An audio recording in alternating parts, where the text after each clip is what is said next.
Hello friends, welcome to JK Shah Online. So we'll continue with the marathon revision session and now we are starting with the next chapter, accounting standard number 1, disclosure of accounting policies. So it's a very simple chapter but you can expect questions from this chapter as well. तो इस chapter को हम एक quick recap कर लेंगे. तो सबसे पहले सर चैप्टर की शुरुआत करते हैं, डिस्क्लोजर ऑफ अकाउंटिंग पॉलिसी. तो ये एक डिस्क्लोजर टॉपिक है. तो जहां पे भी यहाँ पर डिस्क्लोजर आता है, it is always to be done in the notes to accounts, right. तो सर सबसे पहले ये अकाउंटिंग पॉलिसी क्या होता है. तो इन सिंपल वर्ड्स अगर मैं बोलता हूं accounting policy, so these are nothing but principles of accounting and methods of applying these principles. So these are nothing but certain rules and methods of applying these rules in the preparation of your financial statements. Like for example, आपको inventory value करना है, तो inventory value करना है, ये आपका principal है. और कौन सा मेथड से आप इसको वैल्यू करोगे. सर मेरे पास फीफो अवेलेबल है, करेक्ट. मेरे पास वैम अवेलेबल है, मेरे पास एडजस्टेड सेलिंग प्राइस है, मेरे पास स्टैंडर्ड कॉस्टिंग मेथड है, correct. These are all called as what, principles. फिर मुझे अपना वैल्यूएशन करना है पीपीई का. तो पीपीई वैल्यूएशन के कौन से मेथड्स है आपके पास. सर मेरे पास कॉस्ट मेथड है, मेरे पास रीवैल्यूएशन अप्रोच है, करेक्ट. सर मुझे गवर्नमेंट ग्रांट को अकाउंट करना है. तो गवर्नमेंट ग्रांट को अकाउंट करने के लिए आपके पास दो मेथड्स अवेलेबल है कि first you deduct from cost, right. याद आ रहा है कुछ, डिडक्ट फ्रॉम कॉस्ट, या तो फिर रिकॉग्नाइज एज डेफर्ड ग्रांट. याद आ रहा है, recognise as deferred government grant. So these are what, these are all policies, these are all accounting policies. तो ये अकाउंटिंग पॉलिसीज अडॉप्ट करना जरूरी होता है किसी भी मैनेजमेंट के लिए for preparation and presentation of financial statements, right. तो सर ये जो अकाउंटिंग पॉलिसीज है, क्या ये अकाउंटिंग स्टैंडर्ड से बड़े होते हैं. The answer is no. Accounting policies I would say is an integral part of the standards itself. Standard एक वाइडर कॉन्सेप्ट है, सभी तरीके के एंटरप्राइजेस को स्टैंडर्ड अप्लाई होता है. बट जब मैं अकाउंटिंग पॉलिसीज की बात करता हूं तो accounting policy is restricted to a particular enterprise. तो एंटिटी टू एंटिटी पॉलिसीज बदल सकता है. इसकी जरूरी नहीं है कि हर एक एंटरप्राइज को सेम अकाउंटिंग पॉलिसी फॉलो करना है, ऐसा कोई जरूरी नहीं है. मेरा कंपनी है, मेरा कंपनी बोलता है मेरे को ये XYZ पॉलिसी फॉलो करना है. आपकी कंपनी है, आप बोलते हो मुझे ABC पॉलिसी फॉलो करना है, करो, कोई दिक्कत नहीं है. बट जब अकाउंटिंग स्टैंडर्ड की बात आती है तो अगर मुझे AS2 अगर मुझे AS2 फॉलो करना है तो आपको भी AS2 फॉलो करना है. तो ये जो अकाउंटिंग पॉलिसी है ये कंपैरेटिवली एक नैरो कंसेप्ट है और अकाउंटिंग स्टैंडर्ड एक वाइडर कंसेप्ट है, राइट. तो चलिए आगे बढ़ते हैं. पहले तो हमने क्विकली देख लिया अकाउंटिंग पॉलिसी क्या है. अगला पॉइंट है कि अकाउंटिंग पॉलिसी जो है, करेक्ट, इसको सिलेक्ट करने का काम मैनेजमेंट का है. Accounting policy is selected by management, right. तो सर एज एन ऑडिटर मेरा काम क्या है. तो एज एन ऑडिटर मेरा काम है सिर्फ चेक करना कि क्या आपने सारे अकाउंटिंग पॉलिसीज जो सिलेक्ट किए हैं, जो अडॉप्ट किए हैं, उसको बराबर से आप फॉलो कर रहे हो या नहीं कर रहे हो. अगर आप सही फॉलो कर रहे हो तो कोई दिक्कत नहीं है. बट अगर आप सही से फॉलो नहीं कर रहे हो तो then as an auditor I will qualify the audit report stating that you have not followed the accounting policies properly. So I simply put, auditors responsibility is to check whether accounting policies adopted are properly followed,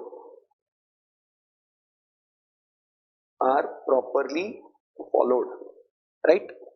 Then sir क्या एक organisation को ऐसे limited accounting policies बनाने हैं या फिर accounting policies बहुत सारे बना सकते हैं. सर लॉजिकली अगर मैं बात करूं तो एक ऑर्गेनाइजेशन के पास लिमिटेड सेट ऑफ पॉलिसीज नहीं होने चाहिए। मतलब कभी कभी बोलते हैं ना हम लोग, सर हम लोग एक बंच ऑफ पॉलिसी बनाएंगे और उसमें अपने सारे अलग अलग ट्रांजैक्शन उसी में फिट करवा देंगे, सर कोई दिक्कत नहीं है। ऐसा नहीं चलता है सर। अलग अलग ट्रांजैक्शंस के लिए आपके पास अलग अलग पॉलिसीज होना जरूरी है। So for different types of accounting transactions that you people are doing, you should have different accounting policies. So I'll note this point as well. An entity should have multiple accounting policies, comma, no single set of accounting policies can be applied to various transactions, right? तो ये important point है, इसके ऊपर question भी पहले आ चुका है with respect to multiple policies. तो सर अगला सवाल ये पैदा होता है कि अभी हमको इतना आइडिया हो गया कि अकाउंटिंग पॉलिसी क्या है, मैनेजमेंट का क्या रोल है, ऑडिटर का क्या रोल है, अलग अलग पॉलिसी चाहिए। बट सर क्या आप हमें ये बता सकते हैं कि एक मैनेजमेंट अकाउंटिंग पॉलिसी कौन से बेसिस पर सिलेक्ट करता है? Yes, that is my next point of discussion, that is basis of selection of accounting policy. तो सर मैनेजमेंट कौन से बेसिस पर अपना अकाउंटिंग पॉलिसी सिलेक्ट करता है? प्लीज ध्यान दीजिएगा, जो सिलेक्शन है वो दो कंडीशंस के ऊपर डिपेंड करता है। एक होता है प्राइमरी कंसीडरेशन,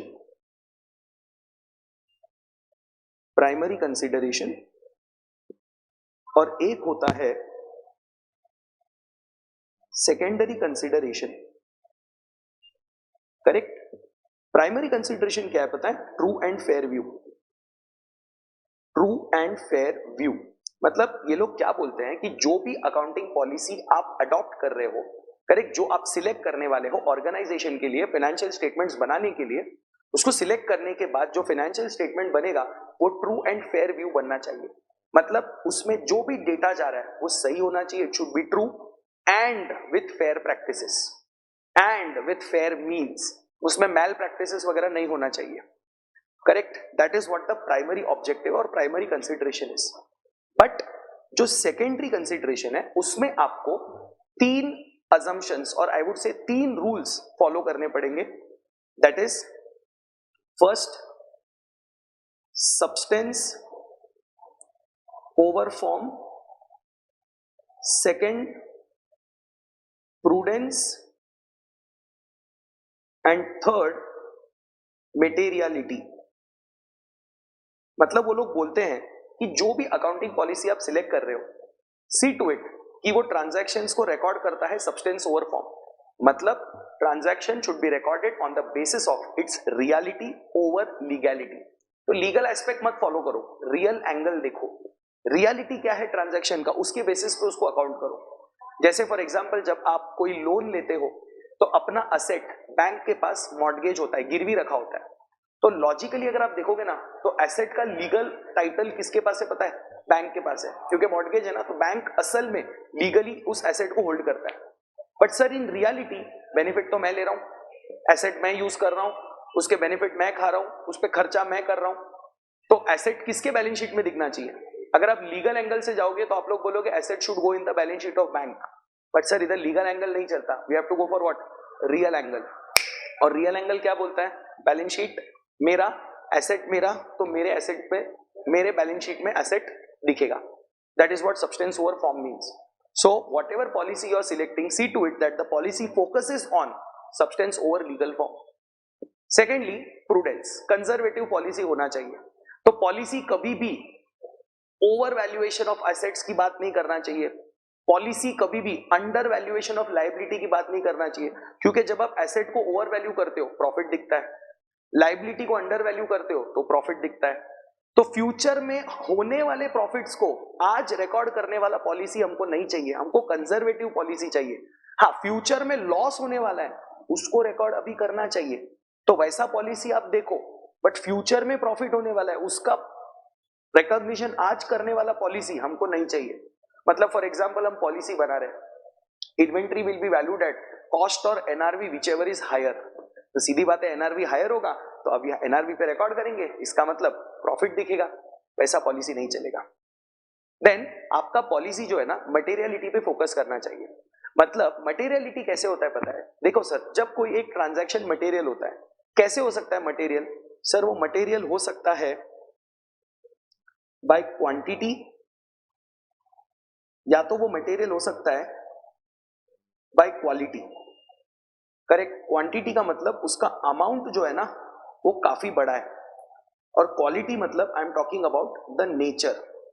तो nature of transaction is very important, और उसका अमाउंट बहुत बड़ा है।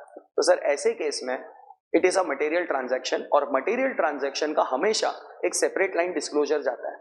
मतलब उसको P and L balance sheet में आप जब भी किधर भी रिकॉर्ड करते हो अलग रिकॉर्ड करना होता है, एग्रीगेशन नहीं होता उसका, सेट ऑफ नहीं होता उसका। That is what materiality is. तो आपका जो अकाउंटिंग पॉलिसी है उसको ध्यान देना है कि भैया आपका ट्रांजैक्शन मटेरियल है तो इसको किसी के साथ जोड़ो मत, इसको अलग से दिखाओ। तो अलग से दिखाओगे ना तो लोगों की समझ बढ़ती है आपके फाइनेंशियल स्टेटमेंट्स को लेकर। That is what you have to understand. So that is materiality. तो अमाउंट बहुत बड़ा है, अलग दिखाओ।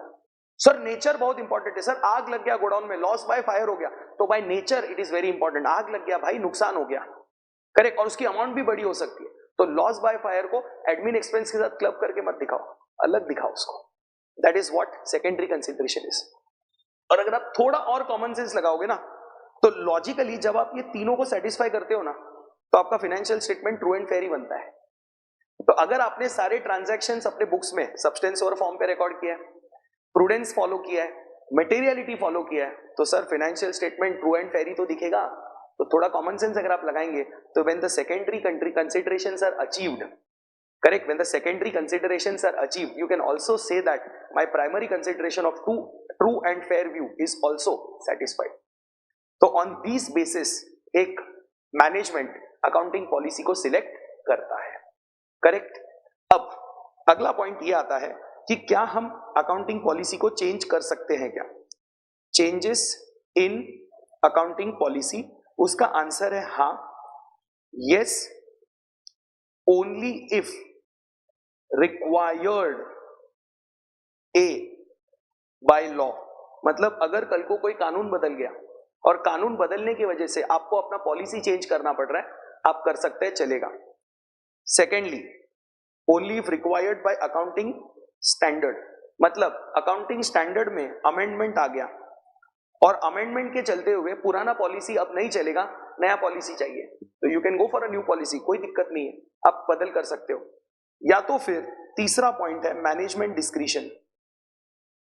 Management discretion, sir management discretion मतलब सर मैनेजमेंट का ओपिनियन है पुराना पॉलिसी सही तरीके से स्टेटमेंट नहीं दिखा रहा है, मतलब बोलता है अच्छा प्रेजेंटेशन नहीं आ रहा है, तो और बेटर प्रेजेंटेशन के लिए, और ज्यादा ट्रू एंड फेयर व्यू के लिए आप लोग क्या कर रहे हो, अपना पॉलिसी बदल रहे हो, चलेगा। तो because of these three reasons, like any of the three reasons, तो मैं यहाँ पे चाहिए तो आपके लिए और लिख देता हूं, correct. So it is required by law or by the standard or by the management discretion, you can definitely go and change your accounting policy. But इसके तीनों के अलावा दूसरा कोई रीजन यहाँ पर अलाउड नहीं है, करेक्ट, क्योंकि वो आपके कंसिस्टेंसी को हिट करता है। आप ऐसे बार बार पॉलिसी बदलोगे ना तो आपका फाइनेंशियल स्टेटमेंट्स कंसिस्टेंट नहीं होता है, ये आपको समझना है, correct.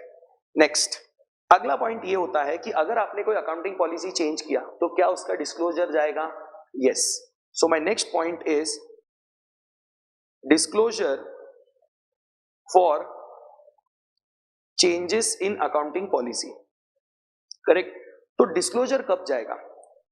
if change in accounting policy has material effect, has material effect, correct, has a material effect on financial statements for sure। मतलब सर कैसे होता है ना, देखो आपके ऑर्गेनाइजेशन में बहुत सारे पॉलिसीज हो सकते हैं, सबके सब थोड़ी मटेरियल, सबके सब थोड़ी इंपॉर्टेंट होते हैं, बट कुछ पॉलिसीज बेशक इंपॉर्टेंट होते हैं। अगर उसमें कुछ चेंजेस हुआ ना तो बहुत बड़ा इंपैक्ट फाइनेंशियल स्टेटमेंट पे पड़ता है। तो अगर ऐसा कोई पॉलिसी बदली हुआ है ना तो ही अपने को डिस्क्लोजर देना है, वरना डिस्क्लोजर नहीं देना है, correct. So if change in AP has a material effect on financial statement then disclose. क्या डिस्क्लोज करना है? सर सबसे पहले डिस्क्लोज करना है fact and reason. Fact and reason. Fact मतलब सच्चाई बताओ क्या था।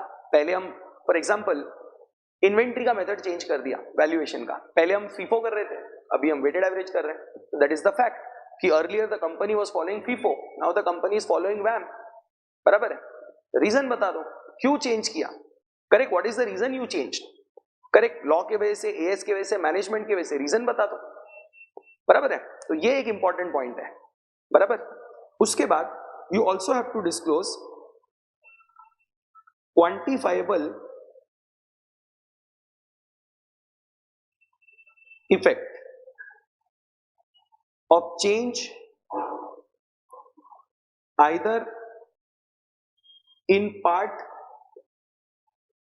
or full, comma only if ascertainable। मतलब स्टैंडर्ड क्या बोलता है कि जो क्वांटिफाइबल इफेक्ट है, क्वांटिफाइबल इफेक्ट मतलब in terms of money value. Correct, तो कितना फर्क पड़ा है पैसों का वो डिस्क्लोज करो। मतलब सर सिंपल है, मेरा ना फीफो के हिसाब से 100 रुपया स्टॉक आ रहा था। करेक्ट, अभी मैंने वैम पे कन्वर्ट किया तो 80 रुपया स्टॉक आ रहा है। तो इसका मतलब क्लोजिंग स्टॉक का वैल्यू 20 रुपए से कम हो गया। मतलब 20 रुपए से आपका ग्रॉस प्रॉफिट कम होगा और क्लोजिंग स्टॉक जो है वो भी आपका 20 रुपए से कम हो गया। इसको बोलते हैं क्वांटिफाइबल इफेक्ट, वो डिस्क्लोज करो। बट कंपलसरी नहीं है, अगर आप इसको ढूंढ सकते हो, एसर्टेन कर सकते हो तो डिस्क्लोज करो, वरना छोड़ दो। That is what the standard is saying. Correct.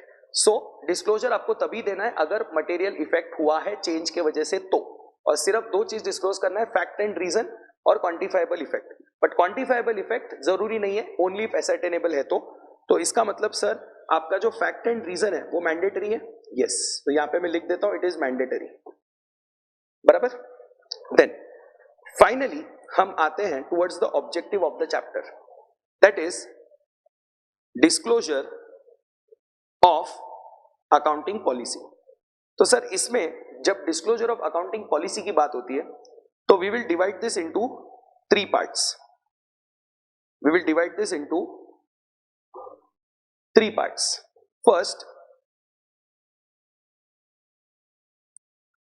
What to disclose, where to disclose, how to disclose.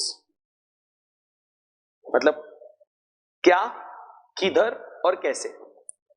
तो क्या, सिग्निफिकेंट अकाउंटिंग पॉलिसीज, मतलब जो आपके इंपॉर्टेंट अकाउंटिंग पॉलिसीज है सिर्फ उनको डिस्क्लोज करना है, बाकी जो इंपॉर्टेंट नहीं है उसको डिस्क्लोज नहीं करना है।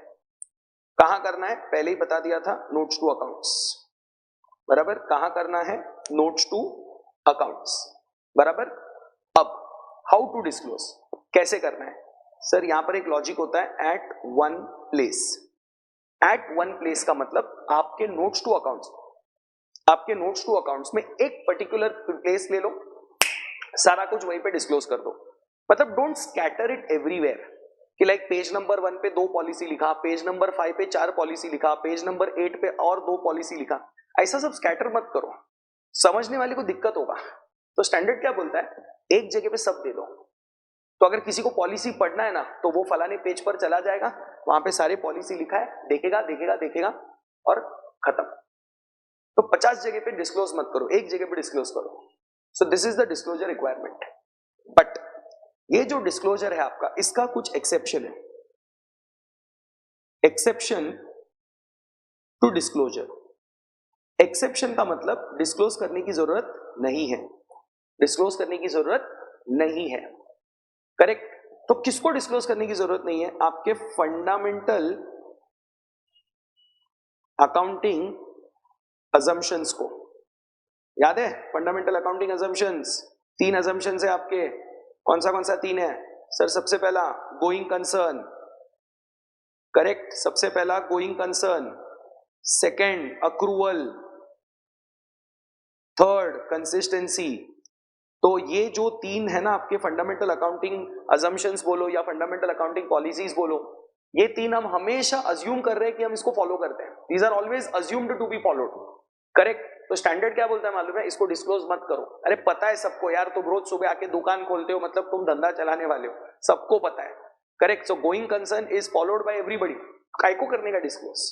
कंसिस्टेंट हो, नहीं करने का जरूरत नहीं है। एक्रूअल फॉलो करते ही हो, नहीं करने का।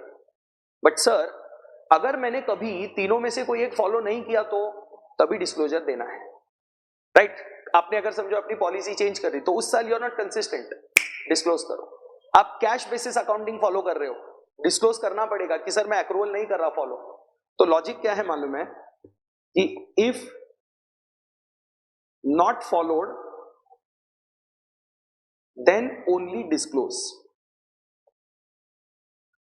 फॉलो करते हो तो डिस्क्लोजर देने की जरूरत नहीं है, बट अगर फॉलो नहीं कर रहे हो तो आपको इसका डिस्क्लोजर देना पड़ेगा, right?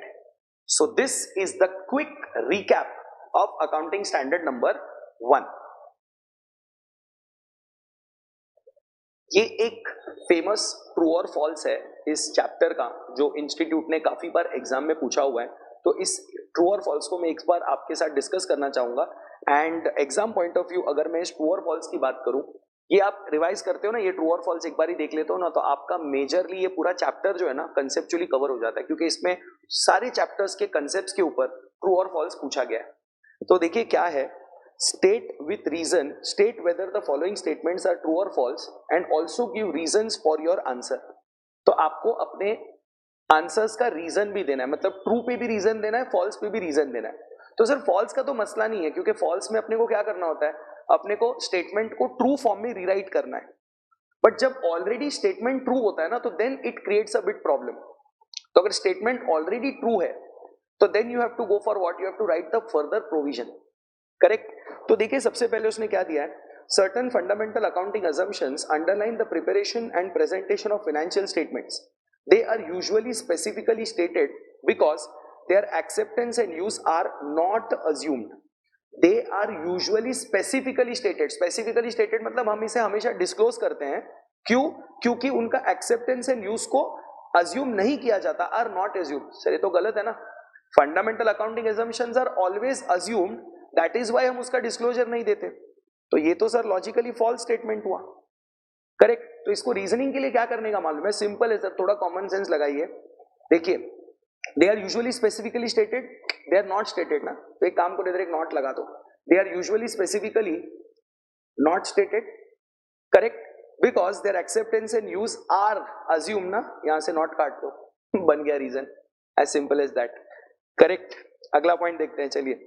If fundamental accounting assumptions are not followed, आप fundamental accounting assumption follow नहीं कर रहे हो in presentation and preparation of financial statements, a specific disclosure is not required.